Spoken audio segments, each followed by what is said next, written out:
This is Dr. Steve Williams. Welcome to our Med Spa Q&As. So great question. We get this all the time. And the answer is it's complicated. Generally, longevity of any neurotoxin is related to dose. And so the higher the dose, usually the longer it lasts. And so if you've kind of gotten a smaller dose, or if you've gone to a new clinic and maybe they're diluting it a little bit more than they should be, sometimes people will get less efficacy in terms of duration of effect.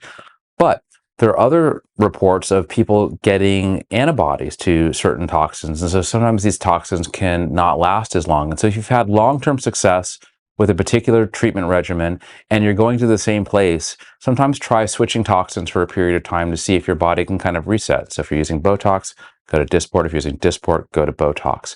Most of the time, it's dose-related though. Yeah, great question. Part of it depends on where you're injected. So there are treatments that will inject the under eye, usually very, very small units. And so if that's where you were injected, it could be the trauma from the needle. It could be you have a small hematoma or a reaction to the injection itself. It could also be because if you had it in another area, there's a little bit of inflammation, or it could be that your eyes are just a little bit puffy that day. So without a little bit more information, it's hard to know, but it's probably one of those things. Great question. So we get this all the time, and it's not just Sculptra. It can be PDO threads, it can be filler, it can be Botox.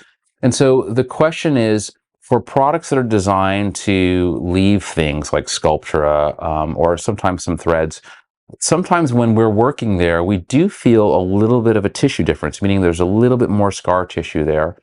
Overall, it doesn't affect our ability to do an effective facelift.